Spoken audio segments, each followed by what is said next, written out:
Hi everyone, good morning. আজকে day 3 পুরীতে।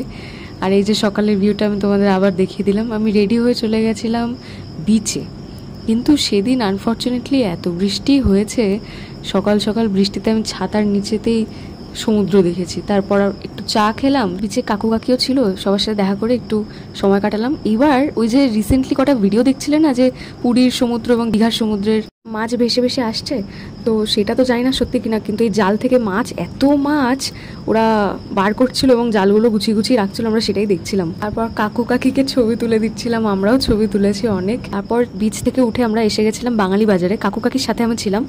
বাঙালি বাজারের নাম আমি শুনেছি, এত বড় সোয়াবিন দেখে তো আমার মাথায় হাত। তারপর বাঙালি বাজার থেকে ঘুরে এসে আমি ব্রেকফাস্ট করেছিলাম। আমরা সবাই মিলে বিচে অনেক বছর পর স্নান করতে গেছিলাম। যদিও আমি প্ল্যান করেছিলাম ভিজবো না, কিন্তু ওখানে গিয়ে আর লোভ সামলাতে পারিনি, তো আমরা সবাই মিলে ঢেউয়ে স্নান করে হোটেলে ফিরে ভালো করে স্নান করে নিয়েছিলাম। তারপর ব্রেকফাস্ট করলাম, ব্রেকফাস্ট করে আজকে আর তেমন কিছু করিনি, বিকেলে উঠে ব্যালকনিতে একটু দাঁড়ালাম, তারপর ও এলো দেখা করতে, দেখা করে আমরা বিকেলে বেরালাম। এইভাবেই দিনটা কাটালাম। দেখা হবে নেক্সট ব্লগে, বাই।